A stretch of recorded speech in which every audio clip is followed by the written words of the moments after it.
YCP నుంచి suspend అయిన దువ్వాడ శ్రీనివాస్ ఇప్పుడు మళ్ళీ హల్చల్ చేస్తున్నారు. ప్రత్యక్ష ఎన్నికల్లో మళ్ళీ పోటీ చేసి కింజరపు అచ్చెన్నాయుడిని ఓడిస్తా అని సవాలు చేశారు.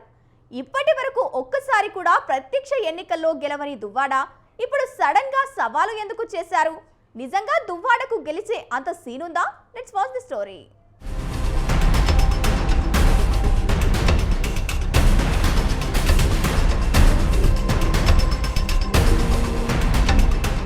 పదవి ఉన్నా లేకున్నా వార్తల్లో ఉండే రాజకీయ నాయకుడు ఎవరో తెలుసా? ముసలి వయసులో ప్రేమ పక్షుల్లా విహరిస్తూ సోషల్ మీడియాలో హల్చల్ చేసే జంట ఎవరో తెలుసా? ఎస్, మీ గెస్ కరెక్టే, దువ్వాడ కపుల్. వైసీపీ ఎమ్మెల్సీగా పనిచేసిన దువ్వాడ శ్రీనివాస్ ప్రత్యక్ష ఎన్నికల్లో మాత్రం ఏనాడూ గెలవలేదు. 2024 ఎన్నికల్లో స్వయంగా వైఎస్ జగన్ ప్రచారానికి వచ్చి దువ్వాడ శ్రీనివాస్ను టెక్కలి నుంచి గెలిపించండని అభ్యర్థించారు. అయినా ప్రజలు మాత్రం కనికరించలేదు. ఆ తరువాత దువ్వాడ వ్యక్తిగత జీవితం వివాదాస్పదం కావడంతో వైసీపీ నుంచి సస్పెండ్ అయ్యారు. కొన్నాళ్లు సైలెంట్గా ఉన్నా ఈ మధ్య దువ్వాడ శ్రీనివాస్ ఆయన రెండో భార్య దివ్యల మాధురి ఇంటర్వ్యూలతో హల్చల్ చేస్తున్నారు. ఒకవైపు తమ వ్యాపార సంబంధిత ప్రకటనలతో, మరోవైపు వివాదాస్పద ఇంటర్వ్యూలతో బిజీగా ఉన్నారు. అయితే ఇటీవల ఒక ఇంటర్వ్యూలో దువ్వాడ శ్రీనివాస్ చేసిన సవాల్ పొలిటికల్ సర్కిల్స్లో బాగా పాపులర్ అయింది. 2029 ఎన్నికల్లో కింజరపు ఫ్యామిలీని ఓడించి తీరుతానని శపథం చేశారు. తాను ఆషామాషిగా ఈ సవాల్ చేయడం లేదని, 2029లో గెలిచేది తానే అని బల్లగుద్ది మరీ చెబుతున్నారు. కింజరపు ఫ్యామిలీని ఓడించాలని దువ్వాడ శ్రీనివాస్ ఎప్పటి నుంచో ప్రయత్నిస్తున్నారు. కానీ ఇప్పటికీ సాధ్యపడలేదు.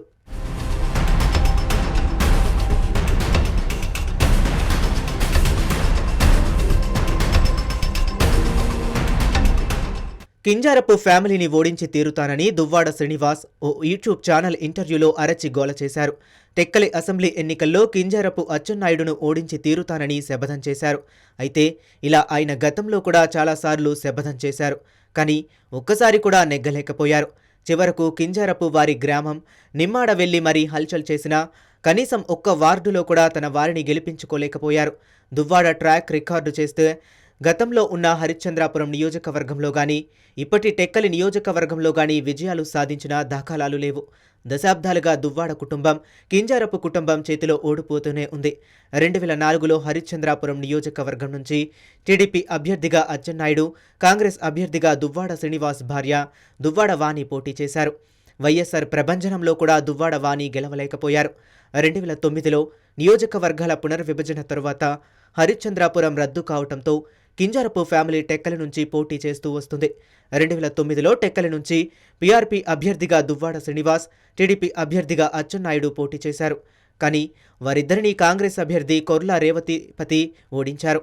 ఇక 2014లో వైసీపీ తరపున పోటీ చేసి అచ్చెన్నాయుడుపై శ్రీనివాస్ ఓడిపోయారు. 2019లో దువ్వాడకు టికెట్ ఇవ్వలేదు. కానీ ఎమ్మెల్సీగా శ్రీనివాస్కు జగన్ అవకాశమిచ్చారు.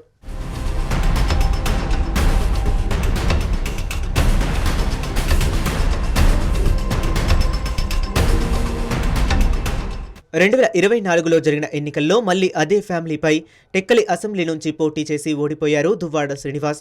ఎన్నిసార్లు ఓటమి ఎదురైనా ఇంకా ఆయనలో ఆశ చావలేదు. ఇంకా శపథాలు చేస్తూనే ఉన్నారు. అయితే 2029 ఎన్నికల్లో ఏ పార్టీ తరపున పోటీ చేస్తానో అనే విషయంపై మాత్రం శ్రీనివాస్ క్లారిటీ ఇవ్వలేదు. ప్రస్తుతం వైసీపీ నుంచి సస్పెండ్ అయినా తిరిగి అదే పార్టీలోకి వచ్చి టికెట్ తెచ్చుకుంటానని ఆశాభావంతో ఉన్నారు. అయితే మరోవైపు ధర్మాన సోదరులు దువ్వాడ తిరిగి రావటానికి ఒప్పుకుంటారో లేదో అనే అనుమానాలు ఉన్నాయి. చాన్నాళ్లుగా దువ్వాడకు ధర్మాన సోదరులకు మధ్య మనస్పర్ధలు ఉన్నాయి. శ్రీనివాస్ సస్పెన్షన్ వెనుక కూడా ధర్మాన ఉన్నట్లు టాక్ వినిపించింది. ఇలాంటి పరిస్థితుల్లో ధర్మానను కాదని శ్రీనివాస్కు వైఎస్ జగన్ ఓకే చెప్తారన్న గ్యారంటీ లేదు. మరి అసలు టికెట్ వచ్చే పరిస్థితులే లేనప్పుడు దువ్వాడ శపథం ఎలా నెరవేరుతుందని పొలిటికల్ సర్కిల్స్లో టాక్ వినిపిస్తుంది.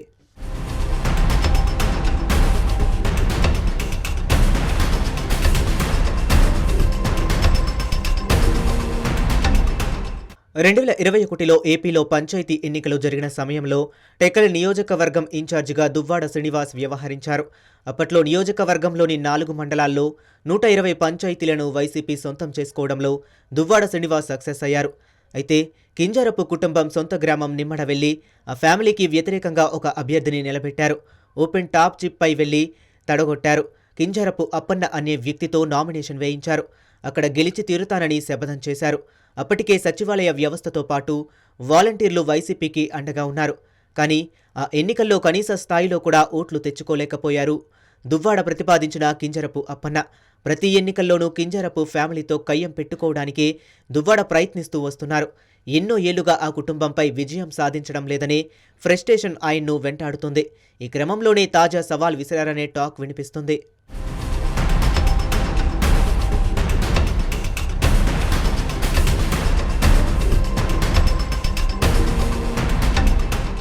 ప్రస్తుతం దువ్వాడ శ్రీనివాస్కు రాజకీయంగా ఎలాంటి అనుకూలతలు కనబడడం లేదు.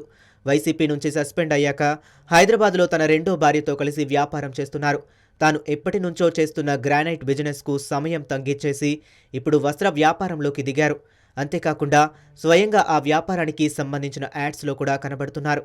మరోవైపు రాజకీయ ఇంటర్వ్యూలు ఇస్తూ వైఎస్ జగన్ను ఆకర్షించే పనిలో పడ్డారు.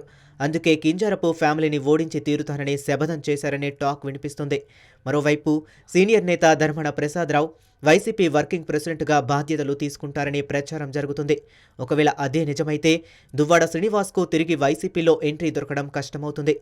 అలా అయితే ఆయన శపథం నెరవేరే మార్గాలే కరువవుతాయి. మరి దువ్వాడ తన శపథాన్ని నెరవేర్చడానికి ఎలాంటి ప్లాన్స్ వేస్తారో వేచి చూడాలి.